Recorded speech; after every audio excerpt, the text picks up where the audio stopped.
Hello friends, நம்ம இன்னைக்கு பார்க்க போறது ஒரு ரியல் லைஃப் ஸ்டோரி. நிஜமாவே பார்க்க வேண்டிய ஒரு ஸ்டோரி. ரொம்ப சூப்பரா இருக்கும். வாங்க கதைக்குள்ள போலாம். இந்த கதை 1973 நடக்கிற மாதிரி தான் ஸ்டார்ட் ஆகுது. எடுத்தோடனே நம்ம ஹீரோ ஆப்பிரிக்கால இருந்து வர்றாப்ல. சின்னதா ஒரு பற்ற மாதிரி வச்சிருக்காரு. அங்க இருக்க ஒர்க்கர்ஸ் கிட்டலாம், இங்க பாத்தீங்களா ஆப்பிரிக்கால இருந்து நைலான் மாதிரியான ஒரு பொருளை வாங்கிட்டு வந்திருக்கேன். அவங்க ஊர் மக்கள்லாம் முடி சுருட்டையா இருக்கும் இல்லையா, அதுல சுத்துறதுக்கு இந்த கயிறை யூஸ் பண்றாங்க. இது ரொம்ப ஸ்ட்ராங்கா இருக்கு. இதையே நம்ம மொத்தமா நீளமா தயாரிச்சு இந்த ஊர்ல வித்தோம்னா வேற வேற ப்ராசஸுக்கு நம்ம ஊருக்காரங்க இதை யூஸ் பண்ணுவாங்க. இதை ஃபர்ஸ்ட் லான்ச் பண்ண போறதே நம்ம தான் அப்படின்னு ஒர்க்கர்ஸ் கிட்ட சந்தோஷமா பேசிக்கிட்டு இருக்காப்ல. அப்படியே இந்த சீனு கட் ஆகி ஒரு குட்டி பொண்ணோட வாய்ஸ் ஓவர் கேக்குது. இவர் தான் என்னோட அப்பா. எங்க அப்பா கிட்ட எனக்கு ரொம்ப பிடிச்ச விஷயம் என்ன தெரியுமா, அவர் எதுலயுமே கிவ் அப் ஆகவே மாட்டாரு. நான் எங்க வீட்டுல 2வது பொண்ணு. எனக்கு முன்னாடி ஒரு அக்காவும் எனக்கு ஒரு தங்கச்சியும் இருக்காங்க. என்னோட பேரு யோஷிமி. எனக்கு இப்ப 5 வயசு ஆகுது. ஆனா எனக்கு ஹார்ட்ல ஒரு சின்ன பிரச்சனை இருக்கு அப்படின்னு சொல்லும் போதே கட் பண்ணி அந்த குழந்தைய ஹாஸ்பிட்டலுக்கு கூட்டிட்டு போறாங்க. நம்ம ஹீரோவும் ஹீரோவோட வைஃபும். அங்க டாக்டர் என்ன சொல்லி இருந்திருப்பாருன்னா,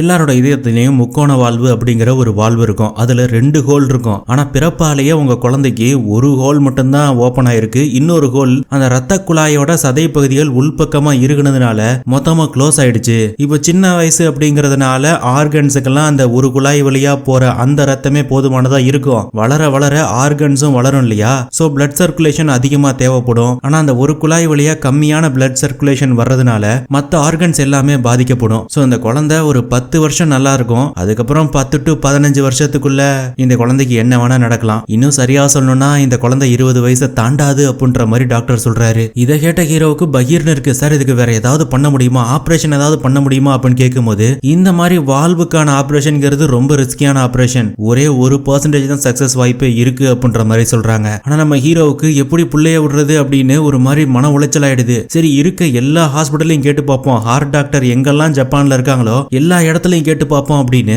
எல்லா டாக்டர்ஸையும் நேர்ல போயிட்டு விசாரிக்கிறாரு. சில பெஸ்டான டாக்டர்ஸுக்கு லெட்டர்லாம் கூட போடுறாரு. ஆனா எல்லாருமே முடியாது அப்படிங்கிற பதில மட்டும்தான் ரிப்ளை பண்றாங்க. இன்னொரு பக்கம் வீட்டுல இந்த விஷயம் பரபரப்பா பேசிக்கிட்டு இருக்கிறதுனாலயே நம்ம குட்டி பொண்ணு யோசிக்கும் இந்த விஷயம் தெரிஞ்சு போகுது. நம்ம 10 வருஷம் தான் இருக்க போறோம் அப்படின்னு. சோ இந்த 10 வருஷத்துல நம்ம எங்கெல்லாம் போகலாம், எப்பெல்லாம் வாழ்க்கையை என்ஜாய் பண்ணலாம் அப்படின்னு ஒரு டைரியில அவ எழுத ஆரம்பிக்கிறா. இன்னொரு பக்கம் நம்ம ஹீரோ பேப்பர்ல செயற்கை இதயம் பத்தின ஒரு நியூஸ படிக்கிறாரு. இத பத்தி ஜப்பான்லயும் ஆராய்ச்சி நடக்குது அப்படின்னு தெரிஞ்சுக்கிட்டு நேரா அந்த ஆராய்ச்சி மையத்துக்கு போறாரு. அது ஒரு மெடிக்கல் யூனிவர்சிட்டியோட கண்ட்ரோல்ல இருக்க ஒரு ஆராய்ச்சி மையம். அதனால அந்த டீன் கிட்ட போயிட்டு நம்ம ஹீரோ பேசுறாப்ல. ஆனா அந்த டீன் என்ன சொல்றாருன்னா, தம்பி அது அமெரிக்காவிலேயே ஆராய்ச்சி பண்ற நிலைமையில தான் இருக்கு. அது இன்னும் ஃபுல்ஃபில் ஆகல. நம்மளும் ஜஸ்ட் ட்ரை தான் பண்றோம். அதுக்கு இன்னும் கவர்மெண்ட்ல இருந்து ஃபண்ட் எல்லாம் எதுவுமே ஒதுக்கல. சோ ஆராய்ச்சிக்குன்னு ஃபண்ட் ஏதாவது ஒதுக்குனாதானே அதை பத்தி ஆராய்ச்சி பண்ண முடியும் அப்படின்ற மாதிரி எல்லாம் கேட்கும்போது நம்ம ஹீரோ தன்னோட நிலைமை ஃபுல்லாத்தையும் எக்ஸ்பிளைன் பண்றாரு. ஒரு 10 வருஷத்துக்குள்ள எப்படியாவது செயற்கை இதயத்தை உருவாக்கணும். நான் வேணா என்னால முடிஞ்ச நன்கொடை எல்லாத்தையும் கொடுக்குறேன் அப்படின்ற மாதிரி ஹீரோ சொல்றாரு. ஸ்டார்டிங்ல டீனு முடியாது அப்படின்னு முரண்டு பிடிச்சாலும் கடைசியா சரி ட்ரை பண்ணி தான் பாப்போமே அப்படின்னு அதுக்கு ஒத்துக்கிறாரு. அதோட இந்த செயற்கை இதயம் விஷயத்துல அமெரிக்கால இன்ன வரைக்குமே மனுஷங்க மேல அவங்க ட்ரை பண்ணி பார்க்கவே இல்லை. அவங்க தயாரிச்ச செயற்கை இதயத்தை மிருகத்து மேலதான் ட்ரை பண்ணாங்க 1957. அதுவும் ஒரு நாய் மேல வெறும் 1.5 மணி நேரம் தான் அது உயிரோட இருந்திருக்கு. இப்ப சமீபமா 1973 ஒரு கண்ணுக்குட்டி மேல ட்ரை பண்ணிருக்காங்க. அது 147 மணி நேரம் தான் உயிரோட இருந்திருக்கு. சோ இத 10 வருஷத்துக்குள்ள நம்மளால உருவாக்க முடியுமான்னு தெரியல, ஜஸ்ட் முயற்சி பண்ணுவோம் அப்படின்னு டீன் சொல்றாரு. ஹீரோவும் விடாமுயற்சியா சரி அப்படின்னு சொல்லிடுறாப்ல. வீட்டுக்கு வந்து அப்படியே சோகமா உட்காந்துருக்காப்ல. நம்ம குட்டி பொண்ணு யோசிமி இருக்கால, அவ டைனிங் டேபிளுக்கு சாப்பாடெல்லாம் எடுத்துட்டு வந்து வச்சுக்கிட்டு இருக்கா. நம்ம ஹீரோனி இவ்வளவு பெருசா தூக்காத, இப்படி எல்லாம் நடந்து வராத அப்படின்ற மாதிரி எல்லாம் சொல்லும் போது அந்த குட்டி பாப்பாக்கு என்னன்னு புரியும். அக்கா தங்கச்சி எல்லாம் இதுதானே பண்றாங்க, நான் மட்டும் ஏன்பா பண்ணக்கூடாதுங்கிறீங்க அப்படின்னு அது கேக்குது. நம்ம ஹீரோக்கு இந்த பிள்ளைக்கு எப்படிடா எக்ஸ்பிளைன் பண்றது அப்படின்னு அப்படியே யோசிக்கிறாப்ல. இப்படியே நாட்களும் நகர்ந்து போகுது. அப்படியே கிட்டத்தட்ட ஒரு 2 வருஷத்துக்கிட்ட ஆயிடுது. இன்ன வரைக்கும் பெருசா ஹார்ட் விஷயத்துல எந்த இம்ப்ரூவ்மெண்ட்டுமே இல்ல. ஹீரோ நிறைய நன்கொடை கொடுத்துக்கிட்டே தான் இருக்காப்ல. இதனால ஹீரோவோட மனைவி, என்னங்க இவ்வளவு கொடுத்துக்கிட்டு இருக்கீங்க, ஆனா பெருசா ஒன்னும் இம்ப்ரூவ்மெண்ட் எல்லாம் இல்லையேன்னு கேட்கும் போது, ஒரு ஹார்ட்டை உருவாக்குறதுங்கிறது என்ன சிக்கன் 65 போடுற மாதிரி நினைச்சியா, அது எவ்வளவு லேட் ஆகும் தெரியுமா அப்படின்ற மாதிரி அவரு சொல்லிட்டு இருக்கும்போது அவரோட மூத்த பொண்ணு இருக்குல்ல, அந்த பொண்ணு அங்க படுத்திருக்கும். டக்குன்னு உடனே ஹீரோ திரும்பி பார்த்து, எங்க அப்பாவால முடியாது எதுவுமே கிடையாது, எங்க அப்பாவே எல்லாத்தையும் செய்வாரு அப்படின்ற மாதிரி சொல்லுது. நம்ம ஹீரோவும் ஆமாண்டா அப்பாவே எல்லாத்தையும் செய்வேன்னு சொல்லும் போது நம்ம ஹீரோக்கு சுருக்குன்னு இருக்கு. ஆமால நம்மள ஏன் இதை ட்ரை பண்ணக்கூடாது அப்படின்னு யோசிக்கிறாரு. அடுத்த நாளே டீன் கால்ல விழுந்து கெஞ்சிராப்ல, இது மெடிக்கல் யூனிவர்சிட்டி தானே, இங்க ஹார்ட் பத்தி செமினார் கிளாஸ் எல்லாம் எடுப்பாங்கல்ல, அந்த கிளாஸுக்கெல்லாம் தயவு செஞ்சு என்னையும் அலோ பண்ணுங்க, நானும் இதை பத்தி தெரிஞ்சுக்கிறேன். அதுக்கப்புறம் இந்த செயற்கை இதயத்தை உருவாக்குற அந்த ஆராய்ச்சி குரூப் இருக்காங்கல்ல, அவங்களோட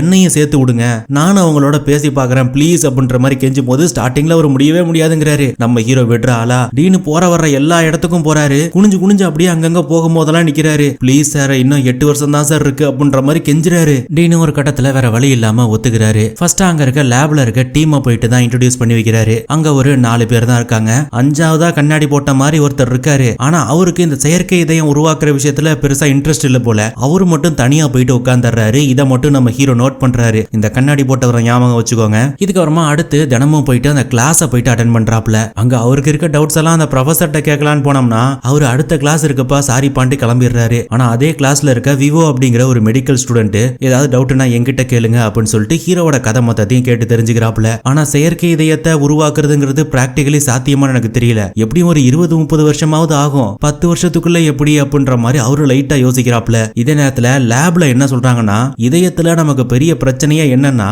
செயற்கையான ரத்த நாளங்களை உருவாக்குறது தான். அது ஸ்டிக்கியா ஒட்டுற மாதிரி இருக்க கூடாது. கொஞ்சம் ஸ்டிஃபாவும் சுருங்கி விரிகிற மாதிரியும் இருக்கணும். ஆனா அப்படி உருவாக்குறது தான் கஷ்டமா இருக்கு அப்படின்ற மாதிரி எல்லாம் சொல்லும் போது ஹீரோ இதை கேட்டு அப்படியே யோசிக்கிறாப்ல. நம்ம ஹீரோ ஒரு பற்றையில இந்த நைலான் கயிறு மாதிரியான ஒரு ஐட்டத்தை தான் தயாரிச்சு வித்துக்கிட்டு இருக்காப்ல. சோ அதனால நேரா போயிட்டு அவர்கிட்ட இருக்க அந்த நைலான் மாதிரியான பொருளை வச்சு ஒரு டியூப் மாதிரி ஒன்னு ரெடி பண்ணி கொண்டு வந்து கொடுக்குறாப்ல. அது லேப்ல இருக்கவங்களுக்கு எல்லாருக்குமே பிடிச்சிருக்கு. பரவாயில்லங்க, நான் கூட உங்களை என்னமோ நினைச்சேன், ஆனா நிஜமாவே எங்களுக்கே இப்போ ஒரு நம்பிக்கை வந்திருக்கு அப்படின்ற மாதிரி சொல்லும் போது ஹீரோக்கு ஒரு மாதிரி சந்தோஷமா இருக்கு. அடுத்ததா இவங்க உருவாக்கின அந்த செயற்கை இதயமோட மாடல்லாம் பார்த்தோம்னா எல்லாம் பெருசு பெருசா இருக்கு. மெட்டல்ல உருவாக்கி இருக்காங்க. இதை எப்படி கொண்டு போய் சின்ன பிள்ளையோட நெஞ்சுக்குள்ள வைக்கிறது? இது பெரிய சைஸா இருக்கு. குட்டியா உருவாக்கினாதானே இதை தெளிவா வைக்க முடியும் அப்படின்னு சொல்லும் போது அது மட்டும் பெரிய பிரச்சனை கிடையாது. இங்க சைஸ், மெட்டீரியல், சுருங்கி விரிகிற தன்மை, திக்னஸ், இது எல்லாமே பிரச்சனை தான். அதுலயும் முக்கியமா அந்த இதயத்தோட கனெக்ட் பண்ற அந்த குழாய் அதுவும் கரெக்டா இருக்கணும். இது எல்லாமே சரியா டிசைன் பண்ணா மட்டும்தான் ஒரு சரியான செயற்கை இதயத்தை உருவாக்க முடியும் அப்படின்னு நம்ம ஹீரோ அப்படியே குழம்ப ஆரம்பிக்கிறாப்ல. இந்த கிளாஸ் அட்டென்ட் பண்றது, லேப்ல இருக்கவங்க சொல்றதுன்னு எல்லாத்தையும் வச்சு ஒரு பெர்ஃபெக்ட்டான இதயத்தோட மாடலை எப்படி டிசைன் பண்றது, எதை வச்சு டிசைன் பண்றது அப்படின்னு வெளியே ஃபுல்லா தேடுறாப்ல. நம்ம ஊர்ல இப்ப 3D பிரிண்டிங் மிஷின் அப்படின்னு ஒன்று இருக்குல்ல, அதே மாதிரி 1975 அந்த டைம்ல இருந்த ஒரு சின்ன பிரிண்டிங் மிஷின் மாதிரியான ஒரு ஐட்டத்தை நம்ம ஹீரோ வாங்கிட்டு வர்றாப்ல. ஆனா அது செம காஸ்ட்லி. ஹீரோ கொஞ்சம் உடனே வாங்கித்தான் அந்த மிஷினை வாங்கிட்டு வந்து ஒரு பட்டறையில வைக்கிறாரு. அதுல ஒரு டிசைனை செஞ்சு முடிக்கவே கிட்டத்தட்ட 8 மணி நேரம் பக்கம் ஆகுது. ஏன்னா எந்த டிசைனை செய்ய நினைக்கிறோமோ அதே டிசைன்ல இரும்புலையோ அல்லது அலுமினியத்திலேயோ முதல்ல ஒரு மாடியூலை உருவாக்கணும். அதை அந்த மிஷினுக்குள்ள வச்சோம்னா அது மேல ஒரு சின்ன லேயருக்கு பிளாஸ்டிக் மாதிரியான ஒரு கவரை அது ஏற்படுத்தும். அது நல்லா காஞ்சதுக்கு அப்புறமா அந்த இரும்புல இருந்து அந்த சின்ன லேயரை நம்ம பிரிச்சு எடுத்துடலாம். சிம்பிளா உங்களுக்கு புரியுற மாதிரி சொல்லணும்னா இதோ இந்த வீடியோ பாருங்க. கீழே ஒரு இரும்பு மாதிரி இருக்கா, அதுல ஒரு உருகின கண்ணாடி லேயரை வச்சோம்னா அப்படியே பவுல் மாதிரி செட் ஆகுதுல. கிட்டத்தட்ட இதே ப்ராசஸ் தான். ஆனா ரொம்ப மெல்லிசா இதை செய்யணும். அதுதான் இதுல விஷயமே. ஆனா இதே நேரத்துல நம்ம குட்டி பாப்பா எனக்கு வயசாகிட்டே இருக்குல்ல, மத்த பசங்க எல்லாம் ஸ்கூலுக்கு போறாங்கல்ல, நானும் ஸ்கூலுக்கு போகணும்னு ஆசையா இருக்குமா ப்ளீஸ் அப்படின்னு கெஞ்சினோன்னே ஓடலாம் கூடாது, பத்திரமா போகணும் அப்படின்லாம் சொல்லி ஸ்கூலுக்கும் அனுப்பி வைக்கிறாங்க. நம்ம யோசிமியோட அக்கா கிட்டையும் தங்கச்சிக்கிட்டையும் நீங்க தான் பாத்துக்கணும் இவள அப்படின்னு சொல்லி தான் அனுப்புறாங்க. இதுக்கப்புறம் நம்ம ஹீரோ அடுத்த 2 மாசத்துக்கு இந்த மிஷினை எப்படி ஒர்க் பண்றது அப்படிங்கறதையே ஃபுல்லா கத்துக்கிட்டு இருக்காரு. அவர் அதுலயே இன்ட்ரெஸ்ட் காட்டிக்கிட்டு இருக்கிறதுனால அவரோட பற்றைக்கு சரியா வர்றதில்ல. சோ அதனால ஒரு சில ஒர்க்கர்ஸ் எல்லாம் வேலையை விட்டு கூட போயிடுறாங்க ரிசைன் பண்ணிட்டு. ஒரே ஒரு அங்கிள் ஒருத்தர் இருக்காரு, அவரு மட்டும் தான் ஹீரோக்கு சப்போர்ட் பண்றாரு. நீங்க போயிட்டு உங்க குழந்தையோட ஹார்ட்டை ரீ பண்ற வேலையை பாருங்க, நாங்க வேலையை பாத்துக்கிறோம், நீங்க ஒன்னும் கவலைப்படாதீங்க அப்படின்னு. இதுக்கப்புறம் நம்ம ஹீரோ வழக்கம் போல லேபு, பற்ற, கிளாஸ் எல்லாத்தையும் மாத்தி மாத்தி அட்டென்ட் பண்றாரு. அதோட அந்த மிஷினை வச்சு கரெக்டா அந்த ஹார்ட்டின் ஷேப்ல உருவாக்க முடியுதாங்கிறத விடிய விடிய ட்ரை பண்றாரு. ஒரு மாடலுக்கு 8 மணி நேரம் ஆனாலும் பரவாயில்ல அப்படின்னு ஃபுல்லா அங்கே நைட்டு ஃபுல்லா செலவு பண்றாப்ல. கடைசியா ஒரு வழியா அவங்க கேட்ட சைஸ்ல ஒரு அக்யூரேட்டான ஹார்ட் ஷேப்ல ஒரு மாடலை உருவாக்கிடுறாப்ல. இதை டீன் கிட்ட எல்லாம் கொண்டு போய் காட்டும் போது நிஜமாவே இது சூப்பரா இருக்கு, ஃபர்ஸ்ட் டைமா இப்படி ஒரு விஷயத்த நம்ம உருவாக்கி இருக்கோம் அப்படின்னு அவர் சந்தோஷப்படுறாரு. ஆனா இதுல இன்னொரு பிரச்சனை என்னன்னா ஹீரோ முன்னாடியே அந்த ரத்த நாள குழாய் மாதிரி ஒன்னு உருவாக்கி இருப்பார்ல, நைலான் மாதிரியான மெட்டீரியல்ல, அதை இதுக்கு யூஸ் பண்ண முடியாது. இதுக்கு நல்ல லாங் லாஸ்டிங்கா இருக்க காஸ்ட்லியான ஒரு டியூப் தான் யூஸ் பண்ணணும். அந்த மெட்டீரியல் நம்ம ஜப்பான்ல கிடைக்காது, அமெரிக்கால தான் கிடைக்கும். அது ரொம்ப ரொம்ப காஸ்ட்லி அப்படின்ற மாதிரி சொல்றாங்க. ஹீரோவும் நான் ஏதாவது ட்ரை பண்றேன் அப்படின்னு லோனுக்கெல்லாம் கேட்டு பாக்குறாரு. லோன் எங்கேயுமே கிடைக்கல. நம்ம குட்டி பாபா ஸ்கூலுக்கு போனா இல்லையா, அங்க ஒரு பெரிய ஸ்லோப் மாதிரி ஏதோ ஒன்று இருந்திருக்கு. அங்க ஏறும் போது அவளுக்கு செமையா மூச்சு வாங்கியிருக்கு, லைட்டா மயக்கம் வந்திருக்கு. அதனால அவளை அவசரமா கொண்டு வந்து ஹாஸ்பிட்டல் அட்மிட் பண்ணிருக்காங்க. ஆனா ஹாஸ்பிட்டல்ல இவள மாதிரியே பக்கத்து பெட்ல ஹார்ட் பேஷண்டா இருக்க ஒரு பொண்ணு படுத்திருக்கு. அந்த பிள்ளைகிட்ட நம்ம யோசிமி பேசுது, உனக்கு என்ன மாதிரி தான் மூச்சு திணறிடுச்சா அப்படின்னு கேட்கும் போது, ஆமா என் ஸ்கூல் பக்கத்துல ஒரு பெரிய இறக்கம் இருக்கு, அதுல வேகமா ஏறும் போது லைட்டா மயக்கம் வந்து ஸ்லிப் ஆயிட்டேன். ஒருவேளை என்னோட ஷூ சரியில்லைன்னு நினைக்கிறேன், எங்க அம்மாட்ட சொல்லி நான் புது ஷூ வாங்கி வச்சிருக்கேன் அப்படின்னு ஒரு சிகப்பு கலர் ஷூ எடுத்து அந்த பொண்ணு காட்டுது. ஆனா மறுநாளே அந்த பக்கத்து பெட்ல இருந்த பொண்ணுக்கு திடீர்னு மூச்சு திணறல் வந்துருது. அந்த பொண்ணு அவசரமா தூக்கிட்டு போறாங்க. அடுத்த நாள் பார்த்தோம்னா அவங்க அம்மா அழுதுகிட்டே வந்து அந்த பொண்ணோட பொம்மை, ட்ரெஸ்ன்னு எல்லாத்தையும் அந்த பெட்ல இருந்து எடுத்துக்கிட்டு இருக்காங்க. என்னாச்சு அவளுக்கு, அவ எங்க போனா, அவளோட ஷூஸ் எடுக்காமயே போயிட்டா அப்படின்ற மாதிரி எல்லாம் சொல்லும் போது அந்த குழந்தையோட அம்மாவுக்கு என்ன சொல்றதுனே தெரியல, அழுகியா வருது. அந்த ஷூஸ் எடுத்து நம்ம யோசிமிக்கிட்டே கொடுத்து நீ இதை போட்டுட்டு ஸ்கூலுக்கு போமா அப்படின்னு சொல்லிட்டு அவங்க பாட்டு கிளம்பி போயிடுறாங்க. என்னதான் சின்ன குழந்தையா இருந்தாலும் நம்ம யோசிமிக்கு புரியுது ஏதோ தப்பா இருக்கு அப்படின்ற மாதிரி. சோ அந்த ஷூஸை வாங்கி போட்டுக்கிட்டு அவ மெல்லமா அப்படியே ஸ்கூலுக்கு போறா. அவ நடந்து போறதை காட்டிக்கிட்டு இருக்கும் போதே அப்படியே வருஷங்களும் ஓடுற மாதிரி காட்டுறாங்க. கிட்டத்தட்ட 9 வருஷத்துக்கு மேல ஆகுது. 10வது வருஷம் நடந்துகிட்டு இருக்கு. யோசிமி நல்லாவே வளர்ந்துட்டா. இந்த 10th எல்லாம் முடிஞ்சு ஹையர் செகண்டரி போவாங்கல்ல, அந்த மாதிரி போறா. ஹீரோக்கும் ஒரு ஒய்ஃபுக்கும் கூட லைட்டா வயசாயிடுச்சு. அவர் அப்படியே ஏக்கமா தன்னோட பொண்ணை பாத்துக்கிட்டு இருக்காரு. அவரு லோனுக்கெல்லாம் ட்ரை பண்ணாரு இல்லையா, அந்த லோன் எதுவுமே அந்த டைம்ல கிடைக்கவே இல்லை. அதுக்கப்புறம் கொஞ்சம் கொஞ்சமா காசு ஏற்பாடு பண்ணி அந்த மெட்டீரியலை அமெரிக்கால இருந்து அவர் வர வச்சிருந்திருப்பாரு. ஆனா அந்த செயற்கை இதயத்தை வச்சு மிருகங்கள் மூலமா ட்ரையல் பார்த்திருப்பாங்க. ஆனா அது எதுவுமே செட் ஆயிருந்திருக்காது. ஆனா அந்த நேரத்துல அமெரிக்கால மனுஷங்க மேலையும் ட்ரையல் பார்த்திருக்காங்க. அதிகபட்சமா ஒருத்தர் 150 நாளை தாண்டி இப்ப வாழ்ந்துகிட்டு இருக்காரு அப்படின்ற மாதிரி ஒரு நியூஸ் வருது. இதை பார்த்தோன்னே நம்ம ஹீரோக்கு ஒரு சின்ன நம்பிக்கை, நம்ம குழந்தைய காப்பாத்திர முடியும்னு நினைக்கிறேன். ஏன்னா போன தடவை 112 நாள் வரைக்கும் தான் ஒருத்தர் உயிரோட இருந்தாரு. ஆனா இப்ப 150 நாள் வரைக்குமே ஒருத்தர் செயற்கை இதயத்தோட உயிரோட இருக்காருன்னா அது பெரிய விஷயம்னு யோசிச்சுட்டு இருக்கும் போதே அடுத்த 20 நாள்லயே இன்னொரு நியூஸ் வருது, 170 நாள்ல அவர் இறந்து போயிட்டாரு அப்படின்னு. அது மட்டும் இல்லாம அந்த இறந்து போறவர் கடைசியா கொடுத்த பேட்டியில எனக்கு என் இதயம் ஒரு மாதிரி வலிச்சுக்கிட்டே இருக்கு, நானே கையை விட்டு அதை புடுங்கி தூக்கி போட்டலாங்கிற மாதிரி தான் இருக்கு அப்படின்லாம் ஒரு பேட்டி கொடுத்திருக்காப்ல. இதை பார்க்கும்போது நம்ம டீனுக்கு அப்படியே ஒரு மாதிரி நம்பிக்கையே போயிடுது. இது அவ்வளவுதான், நம்மளால உருவாக்க முடியாது அப்படின்ற மாதிரி அவர் சொல்லிட்டு இருக்காரு. ஹீரோ டென்ஷன் ஆயிடுறாரு. என்னங்க இப்படி சொல்றீங்க, ஸ்டார்ட் பண்ணும்போது உங்களுக்கு தெரியாதா இது இம்பாசிபிள்னு? ஆனாலும் நம்ம முயற்சி பண்ணிருக்கோம்ல, ஏற்கனவே கிட்டத்தட்ட 10 வருஷத்துக்கிட்ட ஆயிடுச்சுங்க, கடைசி நேரத்துல இப்படி நம்பிக்கை இல்லைன்னு சொல்றீங்களே, நம்ம ஏதாவது பண்ணலாம் அப்படின்ற மாதிரி நம்ம ஹீரோ மறுபடியும் கேட்கிறாரு. ஆனா டீன் என்ன சொல்றாருன்னா, நான் யூனிவர்சிட்டி டீனாவே இருந்தாலும் கவர்மெண்ட் எனக்கு பணம் கொடுத்தா தான் இந்த ஆராய்ச்சியை கண்டினியூ பண்ண முடியும். ஆனா கவர்மெண்ட் இது வரைக்கும் எனக்கு ₹1 கூட பணம் கொடுக்கல, நீ கொடுத்த காசை வச்சுதான் எல்லாமே பண்ணிக்கிட்டு இருக்கோம். அப்படியே ஒருவேளை நம்ம சக்சஸ்ஃபுல்லா இதை உருவாக்கினாலுமே கூட இதை முதல்ல மிருகங்கள் மேல ட்ரையல் பார்க்கணும், அதுக்கப்புறமா மனுஷங்க மேல ட்ரையல் பார்க்கணும், அது எல்லாத்துக்கும் நிறைய செலவாகும், பெரிய ஸ்பான்சர்ஸ் வேணும். சோ இது இப்போதைக்கு ஒர்க் அவுட் ஆகாது அப்படின்ற மாதிரி டீன் பேசுறாரு. ஹீரோ அப்படியே டென்ஷன் ஆகி வீட்டுக்கு வந்து செம்மையா ட்ரிங்க் பண்றாப்ல. ஒய்ஃபு கிட்ட அப்படியே புலம்புறாரு, உயிரை சேவ் பண்ணதானே டாக்டர், இப்படி மொத்தமா பாதியில கை விடுறதுக்கா டாக்டருக்கு படிச்சானுங்க இவனுங்க எல்லாம் அப்படின்ற மாதிரி திட்டிக்கிட்டு இருக்காரு. ஆனா ஹீரோட ஒய்ஃப் கையில இது வரைக்கும் எவ்வளவு கடன் வாங்கினாரு அப்படிங்கிற அந்த கடன் புக்கு தான் இருக்கு. நீங்க சம்பாதிக்கிறதுல முக்காவாசி அந்த ஆராய்ச்சிக்கே செலவு பண்ணிட்டீங்க, இப்ப இருக்கிற கடனை அடைக்கிறதுக்கு கிட்டத்தட்ட 3-4 வருஷம் ஆகும் போல அப்படின்ற மாதிரி அவங்க லைட்டா ஃபீல் பண்றாங்க. ஆனால் நம்ம ஹீரோ விடுற மாதிரி இல்ல. மறுநாள் மறுபடியும் டீனை போயிட்டு கெஞ்சிராப்ல, ஆராய்ச்சியை கண்டினியூ பண்ணலாம் ப்ளீஸ் அப்படின்ற மாதிரி கேட்கும்போது, நான் சொல்றது உனக்கு புரியலையா, மனுஷங்களுக்கு ஒரு ஹார்ட்டை வச்சு டெஸ்ட் பண்ணோம் அப்படின்னா நேஷனல் மெடிக்கல் இன்ஸ்டிடியூட்ல முதல்ல அங்கீகாரம் வாங்கணும், அட்லீஸ்ட் 5 பெர்மனன்ட் டாக்டரையாவது இந்த ஆராய்ச்சிக்குள்ள அப்பாயின்மெண்ட் பண்ணணும், அப்புறம் தான் ட்ரையலையே ஸ்டார்ட் பண்ணுவாங்க. இதை ஒரு தனி மனுஷனா உன்னால செஞ்சிட முடியும்னு நினைக்கிறியா, முடியாது அப்படின்ற மாதிரி சொல்லிட்டு போயிடுறாரு அவரு. ஆனா இந்த நேரத்துல நம்ம ஹீரோக்கு ஒரு கால் வருது, யோசிமி திடீர்னு மயங்கி விழுந்துட்டா, அவளை ஹாஸ்பிட்டல்ல அட்மிட் பண்ணிருக்காங்க அப்படின்னு.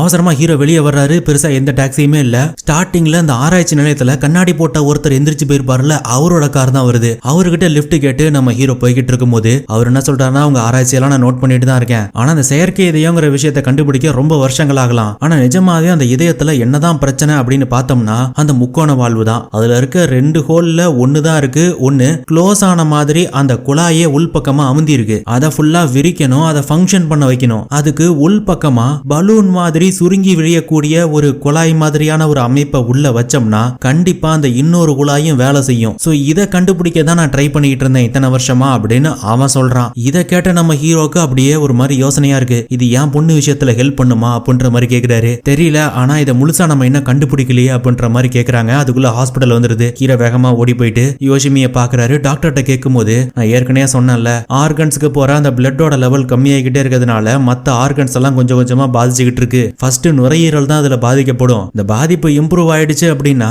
அடுத்து நீங்க செயற்கை இதயமே கொண்டு வந்து வச்சாலுமே கூட அந்த ஆபரேஷனை தாங்குற சக்தி கூட அந்த பொண்ணுக்கு இருக்காது. சோ எதா இருந்தாலும் சீக்கிரம் பாத்துக்கோங்க அப்படின்ற மாதிரி இந்த டாக்டர் சொல்றாரு. ஹீரோக்கு ஒரு மாதிரி கஷ்டமா இருக்கு. யோசிமியோட அக்காவும் தங்கச்சி அங்க அழுதுகிட்டு இருக்காங்க. ஆனா நம்ம ஹீரோ, இங்க பாருங்க, யோசிமி முன்னாடி யாரும் அழுக கூடாது, அவளை ஹாப்பியா பாத்துக்கணும், ஓகேவா அப்படின்னு சொல்லிட்டு யோசிமியை டிஸ்சார்ஜ் பண்ணதுக்கு அப்புறமா வீட்டுல எல்லாம் ஒன்னா உட்காந்து சாப்பிடுறாங்க, சிரிச்சு சிரிச்சு பேசுறாங்க. யோசிமிக்கு தெரியுது நமக்காகத்தான் இவங்க இப்படி நடிக்கிறாங்கன்னு. சோ அவங்க முன்னாடி அவன் நல்லா பேசினாலும் ரூமுக்கு போயிட்டு அவ அழுதுகிட்டே அப்படியே ஒரு டைரி எழுதுறா. இதுக்கப்புறம் நம்ம ஹீரோ மறுநாள் இந்த லேப் ஒர்க்கர்ஸை போயிட்டு பார்க்க போகும்போது, டீன் இனிமே இந்த ஆராய்ச்சியை கண்டினியூ பண்ண வேணாம்னு சொல்லிட்டாரு. சோ அதனால நாங்க இந்த டிபார்ட்மெண்ட்ல இருந்து போறோம், சாரி சார் அப்படின்ற மாதிரி சொல்றாங்க எல்லாரும். ஆனா ஹீரோ அவங்க முன்னாடி அதெல்லாம் ஒன்னும் பிரச்சனை இல்ல, பார்த்து போயிட்டு வாங்க அப்படின்ற மாதிரி சொல்லிட்டு அப்படியே சோகமா அவரோட அந்த பட்டறைக்கு வர்றாரு. அங்க நிறைய அந்த ஹார்ட்டோட டிசைன் எல்லாம் செஞ்சு வச்சிருப்பாருல, அது எல்லாத்தையும் அப்படியே எடுத்து தூக்கி எறிகிறாரு. இந்த 3D பிரிண்டிங் மிஷின் மாதிரி ஒன்னு காஸ்ட்லியா வாங்கி வச்சிருந்தாருல, அதுல கல்ல விட்டு அடிச்சு அந்த கண்ணாடி எல்லாம் உடைக்கிறாரு. எல்லாமே போச்சா அப்படின்ற மாதிரி டென்ஷன்ல வீட்டுக்கு வந்து உட்காந்து அப்படியே ட்ரிங்க் பண்ணிட்டு இருக்காரு தனியா உட்காந்து. நம்ம யோசிமி அப்படியே உள்ள வர்றா. அவங்க அப்பாவோட ஷோல்டரை பிடிச்சு அப்படியே அமர்த்தி விட்டுட்டு அழுதுகிட்டு இருக்கா. கொஞ்ச நேரத்திலேயே நம்ம ஹீரோ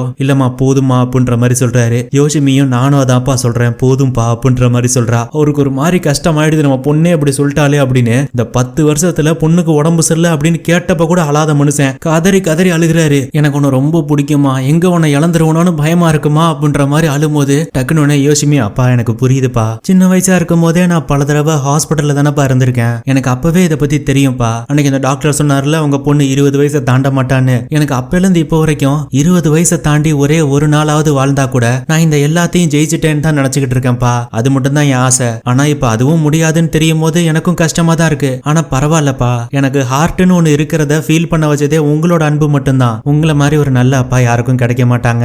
யாருப்பா இவ்வளவு தூரம் போராடுவா, நீங்க ஒன்னும் கவலைப்படாதீங்கப்பா அப்படின்ற மாதிரி சொல்லும் போது ஹீரோ இன்னும் செம்மையா அலறாரு. மறுபடியும் அப்படியே ஷோல்டரே பிரஸ் பண்றா. கவலைப்படாதீங்கப்பா, பேஷன்ஸ் பொறுமை தான்ப்பா முக்கியம். நீங்க நான் மீதி இருக்க போற நாட்கள்லயாவது என் கூட இருங்க, ஏன்னா இவ்வளவு நாளா லேபு ஹாஸ்பிட்டல்னு போயிட்டீங்கல்ல அப்படின்ற மாதிரி கேட்கும் போது அவர் அமைதியா உட்காந்துருக்காரு. உடனே யோசிமி எனக்கு புரியுதுப்பா, உங்களோட இத்தனை வருஷ அறிவும் வேஸ்ட் ஆகிறத நானும் விரும்பல. ஒருவேளை எனக்கு என்ன ஆனாலும் பரவாயில்ல, நீங்க இந்த ஆராய்ச்சியை மட்டும் விட்டுறாதீங்க. ஏன்னா என்ன மாதிரி பாதிக்கப்பட்ட பல பேர் இருப்பாங்க, அவங்கள காப்பாத்துறதுக்காவது இது உதவும் இல்லப்பா அப்படின்ற மாதிரி எல்லாம் சொல்லும் போது ஹீரோக்கு இன்னும் கஷ்டமா இருக்கு. அமைதியா அப்படியே உட்காந்துருக்காரு, விடிய விடிய உட்காந்துருக்காரு. ஆனா என்ன மாதிரி பல பேர் பாதிக்கப்பட்டாங்க அப்படின்னு யோசிமி சொன்னா இல்லையா, அந்த வார்த்தையை அப்படியே டிஸ்டர்ப் பண்ணுது ஹீரோவை. அதுல யோசிமியோட அந்த ரெட் கலர் செருப்பு அதை பார்த்தோன்னே பக்கத்து பெட்ல இறந்து போனா அந்த பொண்ணு ஞாபகம் வருது. நேரா அந்த பொண்ணு வீட்டுக்கு போறாப்ல நம்ம ஹீரோ. உங்க பொண்ணு எந்த பிரச்சனைனால இறந்தாங்க அப்படின்னு டீட்டெயில் எல்லாம் கேட்க ஆரம்பிக்கிறாரு. இது மாதிரி இன்னும் நிறைய பேஷண்ட்ஸோட டீட்டெயில் எல்லாம் கேட்டுட்டு நைட்டு வீட்டுக்கு வர்றாப்ல. வீட்டுல எல்லாம் ஒன்னா டின்னர் சாப்பிட்டுட்டு இருக்காங்க. நம்ம ஹீரோவோட வைஃப் கூப்பிட்டா கூட ஹீரோ வரமாட்டாரு, ஏதோ புக் எடுத்து படிச்சிட்டு இருக்காரு. அவங்க நேரா வந்து கடைசி காலத்திலயாவது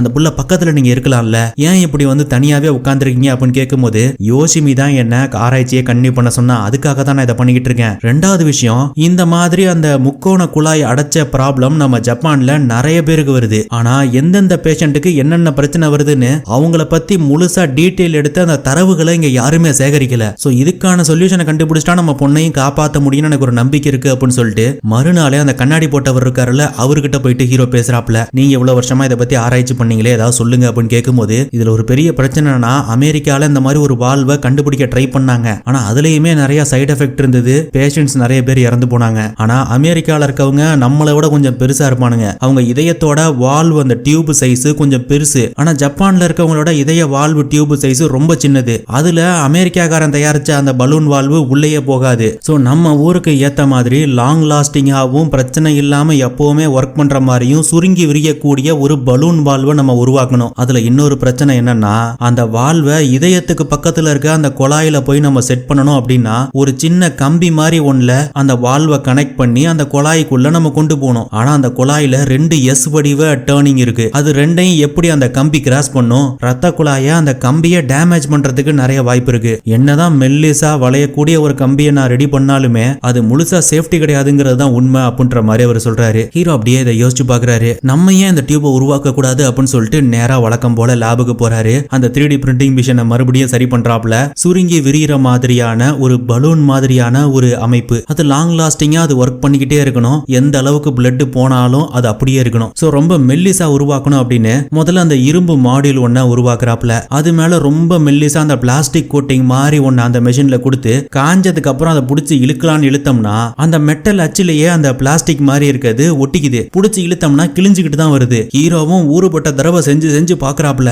எல்லா தடவையுமே ஏதாவது டிஃபெக்ட் ஆயிட்டே இருக்கு. இது ரொம்ப நாள் அவர் செஞ்சு செஞ்சு பாத்துக்கிட்டே இருக்காப்ல. கிட்டத்தட்ட 3 வருஷமே ஆயிடுது. யோசிமியும் ஸ்கூல்லாம் முடிச்சுட்டா அவங்க அப்பா அம்மாட்ட வந்து சொல்லும் போது நம்ம ஹீரோக்கு தான் பக்குன்னு இருக்கு. ஆகா 18 வயசு தாண்டிடுச்சு நம்ம பிள்ளைக்கு அப்படின்னு. நம்ம ஹீரோ அவரோட பற்றைய மூடிட்டு இந்த டைப்பிங் எல்லாம் பண்ணி கொடுப்பாங்கல்ல, அந்த மாதிரியான ஒரு சின்ன ஆபீஸ் வச்சிருக்காரு. அதே ஆபீஸ்ல நானும் வேலை பாக்குறேன் அப்படின்னு சொல்லிட்டு யோசிமியும் அந்த ஆபீஸ்க்கு வேலைக்கு வர்றா. அவ தினமும் அதிகமா டைப் பண்ணிக்கிட்டே இருக்கா. அந்த அங்கிள் ஒருத்தர் இருப்பாருல்ல ஹீரோவோட பற்றையில, அவர் இங்கேயும் இருக்காரு. என்னமா ரொம்ப டைப் பண்ணிக்கிட்டே இருக்க அப்படின்னு கேட்கும் போது யோசிமி ஒரு புக் எழுதிக்கிட்டு இருக்கா, அப்பாவும் யோசிமியின் கனவும் அப்படின்னு. அதை தான் டைப் பண்ணிக்கிட்டு இருக்கா அவ. இன்னொரு பக்கம் நம்ம ஹீரோ வழக்கம் போற அந்த லேப்ல ஆராய்ச்சி பண்ணிக்கிட்டு இருக்கும் போது ஹீரோவோட ஒய்ஃப் வர்றாங்க. சாரிங்க, நம்ம பொண்ணுக்கு ஒரு நல்ல மெமரிஸை ஏற்படுத்தணுங்கிறதுக்காகத்தான் நான் லேபு பக்கமும் உங்க விஷயத்திலே தலையிடவே இல்ல. ஃபுல்லா அவ கூடயே இருந்தேன். இப்ப அவளும் ஸ்கூல் எல்லாம் முடிச்சுட்டா. இப்ப எனக்குமே பயமா இருக்கு. உங்க ஆராய்ச்சிக்கு நான் ஏதாவது ஹெல்ப் பண்ணுமா அப்படின்ற மாதிரி கேட்கும் போது அந்த பலூன் குழாய கூட கொஞ்சம் கொஞ்சமா அந்த அச்சுல இருந்து லைட்டா நான் பிரிச்சு எடுத்துட்டேன் ஓரளவு. ஆனா அதை உள்ள கொண்டு போய் வைக்கிற அந்த கம்பி தான் பெரிய பிரச்சனையா இருக்கு. நான் என்னதான் மெல்லிசான ஒரு கம்பியவே உருவாக்குனாலுமே இந்த கம்பியை நம்மளோட அந்த ரத்த நாளத்துக்குள்ள விட்டோம்னா இந்த கம்பியே அதை டேமேஜ் பண்ணிடுமோங்கிற பயம் தான் இருக்கு அப்படின்ற மாதிரி சொல்லும்போது ஹீரோட வைஃப் அப்படியே அதை பார்த்துட்டு இது ஏன் கம்பியா தான் இருக்கணுமா அப்படின்ற மாதிரி கேக்குறாங்க. ஹீரோக்கு பொறி தட்டின மாதிரி இருக்கு. ஆமா இல்ல நம்ம ஏன் கம்பியை மட்டுமே யூஸ் பண்றோம், வேற ஏதாவது ஸ்டிஃபான பிளாஸ்டிக் மாதிரி இல்லாட்டி அந்த நைலான் ஒண்ணு முன்னாடி யூஸ் பண்ணிருப்பாருல அதையே நம்ம யூஸ் பண்ணக்கூடாது அப்படின்னு அதை மெல்லிசா தயாரிச்சு பாக்குறாப்புல. அதை உள்ள விட்டோம்னா அது அழகா உள்ள போகுது. உடனே குடுகுடுன்னு ஓடி வந்து எல்லாம் கமெண்ட் பண்ணக்கூடாது, இதுக்குதான் பொண்டாட்டி பேச்ச கேட்கணுங்கிறது அப்படின்னு. ஆனா வேற வழி இல்ல, கேட்டுதான் ஆகணும். சரி வாங்க கதைக்குள்ள போவோம். சோ ஹீரோ கண்டுபிடிச்ச அந்த நரம்பு டெக்னிக்கை கொண்டு போயிட்டு கண்ணாடி டாக்டர்கிட்ட காட்டுறாரு. இது சூப்பர் செட் ஆயிடுச்சு, ஆனா அந்த பலூன் குழாய் இன்னும் முழுசா ரெடி ஆகலையே, அந்த மாடியூல்ல இருந்து சரியா நம்மளால பிரிச்சு எடுக்க முடியல, சின்ன சின்ன டேமேஜ் இருக்கு அப்படின்ற மாதிரி சொல்லும் போது ஹீரோக்கு மறுபடியும் அதே விஷயம் தோணுது. அந்த பலூன் குழாயை தயாரிக்கிறதுக்கும் அந்த மெட்டல் அச்சை தானே யூஸ் பண்ணிருப்பாங்க, அது ஏன் மெட்டலா இருக்கணும், பேசாம ரப்பர் மாதிரியான ஒரு மெட்டீரியல்ல அந்த அச்சை தயாரிப்போம், அது மேல அந்த பிளாஸ்டிக் செட் ஆச்சு அப்படின்னா ஈஸியா உரிச்சு எடுத்துடலாம் அப்படின்னு ஹீரோ அந்த ஐடியாவை யூஸ் பண்றாரு. அடுத்த ஒரு 2-3 மாசத்துல அதையும் சக்சஸ்ஃபுல்லா கண்டுபிடிச்சு எடுத்துறாப்ல. அடுத்து இது லாங் லாஸ்டிங்கா ஒர்க் ஆகுதான்னு பார்க்கணும் அப்படின்னு ரத்த குழாயில எப்படி அந்த பலூன் வேலை செய்யுமோ அதே மாதிரியான ஒரு செட்டப்பை உருவாக்கி அது வழியா தண்ணியை செலுத்தி இது சுருங்கி சுருங்கி ரொம்ப நேரத்துக்கு விரியுதா அப்படிங்கறத நம்ம ஹீரோ செக் பண்ணி பாக்குறாரு. இது நல்லாவே ஒர்க் ஆகுது. இதை போயிட்டு அந்த கண்ணாடி போட டாக்டர்கிட்ட சொல்லும் போது ஆனா இதை கம்பி வழியா உள்ள அனுப்பும் போது சுருங்கிடுச்சுன்னா ஏன்னா இது ஒரு பலூன் மாதிரியான அமைப்பு தானே அப்படின்னு கேட்கும் போது இல்ல, இதோட 2 முனையிலையும் பாலியூரித்தீன் அப்படிங்கிற ஒரு ஐட்டத்தை யூஸ் பண்ணிருக்கேன், சோ அதனால இது சுருங்காது, சோ ரத்த குழாயில ஈஸியா இதை உள்ள சுருக்கி வைக்க முடியும் அப்படின்ற மாதிரி ஹீரோ சொல்றாப்ல. இது ஒரு மெடிக்கல் புரட்சி, இதுக்கு அப்ரூவல் வாங்கணும் அப்படின்னா நேரா டீனை போயிட்டு மீட் பண்றாரு. எல்லாத்தையும் எக்ஸ்பிளைன் பண்றாரு. ஜாப்பனீஸ்க்கு ஏத்த சைஸ்ல செஞ்சிருக்கேன் அப்படின்னு எல்லாத்தையும் சொல்லிட்டு சுகாதாரத்துறையில ஏற்கனவே காமிச்சிட்டேன், இது எந்த பிரச்சனையும் வராது அப்படின்னு அவங்க சர்டிபிகேட்டே கொடுத்துட்டாங்க, அப்ரூவல் வாங்கியாச்சு, நான் 1 மாசம் சோதனை பண்ணதுக்கான ரிப்போர்ட் கூட வச்சிருக்கேன், இது 1 மாசம் எந்த பிரச்சனையும் இல்லாம தெளிவா ஒர்க் பண்ணுச்சு, சோ ஃபர்ஸ்ட் நீங்க இதுக்கு அப்ரூவல் கொடுத்தாதான் நம்ம யூனிவர்சிட்டி பேர்ல நேஷனல் மெடிக்கல் இன்ஸ்டிடியூட்ல இதுக்கு அப்ரூவல் கிடைக்கும் அப்படின்ற மாதிரிலாம் சொல்லும்போது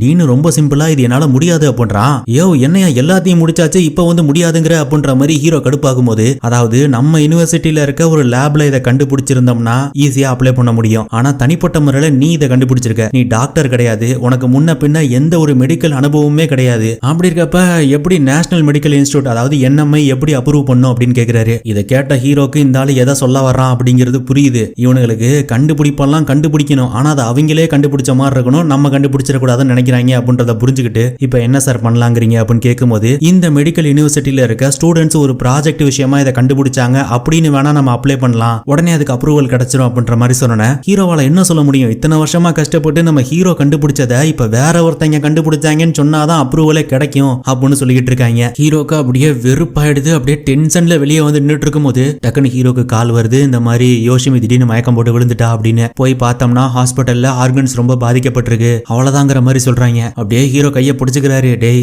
20 வயசு தாண்டி ஒரு நாள் உயிரோட இருந்தா கூட நான் ஜெயிச்சிட்டேன்னு நினைப்பேன்னு சொன்னலடா, அப்பா விட்டுற மாட்டேன்டா, கண்டிப்பா விட்டுற மாட்டேன் அப்படின்ற மாதிரி சொல்றாரு. ஆனா அந்த நேரத்துல அந்த மூத்த பொண்ணு யோசிமி எழுதின அந்த டைரியை கொண்டு வந்து கொடுக்குறா. அதை வாங்கிட்டு அவசர அவசரமா நம்ம டீனையும் அந்த கண்ணாடி டாக்டரையும் பாக்குறதுக்காக ஹீரோ போறாரு. அந்த பஸ்ல போகும்போது அந்த டைரி எடுத்து படிக்கிறாரு. அதை எடுத்தோடனே எனக்கு இந்த மாதிரி ஒரு ஹார்ட்ல பிரச்சனை இருக்குன்னு தெரிஞ்சோன்னே ஃபர்ஸ்ட் எனக்கு சப்போர்ட்டா நின்னது என்னோட அக்காவும் தங்கச்சியும் தான். ஏன்னா ஸ்கூல் படிக்கும் போதெல்லாம் இந்த ஹார்ட் ப்ராப்ளம் இருக்கிறதுனால நான் ஓட மாட்டேன், ஆனா கூட இருக்க பசங்க எங்க ஓடி வா பாப்போம்னு கிண்டல் பண்ணிட்டு ஓடுவானுங்க, ஆனா அவங்களெல்லாம் விரட்டி ஓடி போய் அடிச்சு முதல்ல சண்டை போடுறது என் அக்காவும் தங்கச்சியும் தான். அதோட என் நிலைமையை புரிஞ்சுக்கிட்டு என்னை என்னைக்குமே கஷ்டப்படுத்த மாட்டாங்க, எந்த வேலையுமே என்ன செய்ய சொல்ல மாட்டாங்க, எனக்கு அழகா மேக்கப் போட்டு விடுறது, அவங்க வாங்கின அழகான ட்ரெஸ்ஸை கூட எனக்கு தான் ஃபர்ஸ்ட் போட்டு பார்ப்பாங்க, இவ்வளவு பாசமா பாத்துக்கிட்டு அவங்களுக்கு ரொம்ப தேங்க்ஸ். அடுத்து என் அம்மா, நான் என் டைரியில எந்த இடத்துக்கெல்லாம் போகணும்னு ஆசைப்பட்டு எழுதணும் அந்த எல்லா இடத்துக்கும் என்ன கூட்டு போனது எங்க அம்மா தான். நான் இந்த பூமியில இருக்க ஒவ்வொரு நிமிஷமும் என் இஷ்டப்படி சந்தோஷமா இருக்கணும் அப்படின்னு நினைச்சாங்க அவங்க, அவங்களுக்கும் ரொம்ப தேங்க்ஸ். என்னடா அது என் அப்பாவை பத்தி பேசல, அவர் என் கூடயே இல்ல, டைம் ஸ்பெண்ட் பண்ணல அப்படின்னு நீங்க தான் அவரை பத்தி தப்பா நினைச்சிடாதீங்க. என்னைக்கு எனக்கு இப்படி ஒரு பிரச்சனை இருக்குன்னு தெரிஞ்சிச்சோ அந்த மனுஷன் அதுக்கப்புறமா நடந்து நான் பார்க்கவே இல்லை, ஓடிக்கிட்டே தான் இருப்பாரு. அவர் என் கூட டைம் ஸ்பெண்ட் பண்ணாம இருக்கலாம், ஆனா என்னை காப்பாத்தணும், நிரந்தரமா அவர் கூட வச்சுக்கணுங்கிற அந்த ஒரு விஷயம் மட்டும்தான் அவரோட மூச்சு காத்தாவே இருந்தது. என்னோட ஹார்ட் வீக்கா இருக்கு, 10 வருஷத்துக்கு அப்புறம் நான் எப்ப வேணா போயிடுவேன் டாக்டர் சொன்னாங்க. ஆனா இவங்க எல்லாரோட அன்பும் என் இதயத்துல இருக்கிறதுனாலே என்னவோ 10 வருஷத்தை தாண்டி இப்ப கிட்டத்தட்ட 4 வருஷம் நான் உயிரோட இருந்துட்டேன். என்ன என் கடைசி ஆசை 20 வயசை தாண்டி வாழணுங்கிறது தான். ஆனா 100 வயசு வரைக்கும் வாழ்றவங்களுக்கு எவ்வளவு அன்பு கிடைக்குமோ அவ்வளவு அன்பு எனக்கு இப்பயே கிடைச்சிருச்சு, நான் ரொம்ப சந்தோஷமா தான் போறேன் அப்படின்ற மாதிரி அவங்க எழுதியிருக்காங்க. இதை பார்த்து நம்ம ஹீரோக்கு இன்னும் அழுக தாங்க முடியல. பொண்ணு வாழ்க்கைக்காக நேரா டீனு கிட்ட போயிட்டு ஒத்துக்கிறாரு, நீங்க சொல்ற மாதிரியே NMIல அப்ரூவல் வாங்கலாம் அப்படின்னு. அடுத்து அந்த NMIல இருந்து ஆளுங்க எல்லாம் வர்றாங்க. ஒரு பஞ்ச் ஆஃப் ஸ்டூடெண்ட்ஸ் இதை ஏதோ அவங்களே கண்டுபிடிச்ச மாதிரி ஃபுல்லா எக்ஸ்பிளைன் பண்ணிட்டு இருக்காங்க. வெளியே இருந்து ஜன்னல் வழியா நம்ம ஹீரோ இதெல்லாத்தையும் பார்த்து ஃபீல் பண்ணிட்டு இருக்காரு. சோ ஒரு வழியா அவங்க இதை அப்ரூவ் பண்றாங்க. ஆனா அடுத்த நாளே நம்ம கண்ணாடி போட்ட டாக்டர் இருக்காருல்ல, அவர் வேகமா ஓடி வந்து என்ன சொல்றாருன்னா, ஒரு 12 வயசு பொண்ணுக்கு இந்த பிரச்சனை இருக்கு, அந்த பொண்ணுக்கு இப்போ உடனடியா ஆபரேஷன் பண்ணி ஆகணும். சோ அந்த பொண்ணுக்கு முதல்ல நீங்க வால்வு செஞ்சு தர முடியுமா? ஃபர்ஸ்ட் நம்ம அந்த பொண்ணுக்கு யூஸ் பண்ணி பார்ப்போம், உங்க ஃபேமிலி ட்ரையலா இருந்தாலும் பரவாயில்ல செய்யுங்கன்னு ஒத்துக்கிட்டாங்க அப்படின்ற மாதிரி சொன்னோன்னே ஹீரோவும் அவசர அவசரமா போயிட்டு அந்த குட்டி பொண்ணுக்காக அந்த வால்வை செஞ்சு கொண்டு வந்து கொடுக்குறாங்க. அந்த ஆபரேஷன் சக்சஸ்ஃபுல்லா முடியுது. அடுத்து நம்ம ஹீரோ டீனை பாக்குறதுக்காக போறாரு. வாங்க உள்ள வாங்க அப்படின்னு கூப்பிட்டோம்னா ஹீரோ உள்ள வராம வாசல்லே நின்னுகிட்டு எனக்கு உள்ள வர்ற தகுதி இருக்கா சார், நான் டாக்டர் இல்லையே அப்படின்ற மாதிரி கேக்குறாரு. ஏன்னா அவர் சொல்லியிருந்திருப்பாருல டாக்டரா இருந்தாதான் அப்ரூவல் வாங்குற தகுதி இருக்கு அப்படின்லாம். சோ அதை கேட்டவனே டீனுக்கு ஒரு மாதிரி ஆகுது. உள்ள வாங்க சார் அப்படின்னு உள்ள கூட்டு வந்து ஹீரோ உட்கார வைக்கிறாரு. இப்பவாவது எல்லாத்தையும் ஒத்துக்கிறீங்களா, அப்ரூவல் பண்றீங்களா என் பொண்ணுக்கான ஆபரேஷனை அப்படின்ற மாதிரி கேட்கும்போது டீனா ஐ எம் சாரி அப்படின்ற மாதிரி சொல்றாரு. ஹீரோனா எதுவுமே பேசாம எந்திரிச்சு வந்துடுறாரு. அடுத்தது நம்ம யோஷிமிக்கு ஆபரேஷன் நடக்குது. ஆபரேஷனும் சக்சஸ்ஃபுல்லா முடியுது. அவ அப்படியே கண்ணை முழிச்சு பாக்குறா. எல்லாரும் சுத்தி நின்று அழுதுகிட்டு இருக்காங்க. அப்பா உங்க கையவும் அம்மா கையவும் பிடிச்சிக்கிட்டு நான் கடற்கரையில நடந்து போயிட்டு இருக்க மாதிரி ஒரு கனவுப்பா அப்படின்ற மாதிரி சொல்லி அவ சிரிச்சிட்டு இருக்கா. ஆனா இந்த இடத்துல ஒரு நிமிஷம் வெயிட் பண்ணுங்க, நான் ஏற்கனவே சொன்னேன்ல இது ஒரு ரியல் லைஃப் ஸ்டோரின்னு. அப்படியே கட் பண்ணி பல வருஷம் கழிச்சு காட்டுறாங்க. நம்ம ஹீரோவும் அவங்க ஒய்ஃபும் ட்ரெடிஷனலா ட்ரெஸ் போட்டு ஒரு இடத்துல உட்காந்துருக்காங்க. அந்த இடத்துல ஹீரோவை பேட்டி கேட்கறதுக்காக ஒரு பொண்ணு வருது. யோஷிமி அவங்க லைஃப் ஹிஸ்டரியை பத்தி ஒரு புக் எழுதியிருப்பாங்கல்ல, அதை ஹீரோவோட மூத்த பொண்ணு தான் புக்கா ரிலீஸ் பண்ணிருப்பாங்க. சோ அந்த புக்கு வெளியே வந்ததுக்கு அப்புறம் தான் ஹீரோ தான் அந்த வால்வை கண்டுபிடிச்சாரு, மெடிக்கல் யூனிவர்சிட்டி கண்டுபிடிக்கல அப்படிங்கிற விஷயமே வெளியே தெரிய வந்திருக்கும். சோ அதை பத்தி பேட்டி கேட்க தான் வந்திருக்காங்க. ஆனா நம்ம ஹீரோ என் பொண்ணோட ஆசையே 20 வயசை தாண்டி ஒரு நாளாவது வாழ்ந்துட மாட்டானான்னு அவ கேட்டதுதாமா, அதை மட்டும் தாமா என்னால நிறைவேற்ற முடிஞ்சது. அந்த ஆபரேஷன் முடிஞ்சு 5 வருஷம் அதாவது 23 வயசு வரைக்கும் தாமா என் பொண்ணு உயிரோட இருந்தா. நாங்க லேட்டா ஆபரேஷன் பண்ணதுனால ஆல்ரெடி ஆர்கன்ஸ் எல்லாம் பாதிக்கப்பட்டிருந்தது. அதனால அவ உயிரை ரொம்ப நாளைக்கு எங்களால காப்பாற்ற முடியல. நான் ஒரு அப்பாவா தோத்து போயிட்டேன்னு நினைக்கிறேமா அப்படின்ற மாதிரி சொல்லிட்டு ஒரு எந்திரிச்சு போலான்னு எந்திரிக்கும் போது அப்பா நான் உங்ககிட்ட தேங்க்ஸ் சொல்லலான்னு தான்ப்பா வந்தேன். யோஷிமி ஆபரேஷனுக்கு முன்னாடி ஒரு 12 வயசு பொண்ணுக்கு அந்த வால்வை தயாரிச்சு கொடுத்தீங்கல்ல,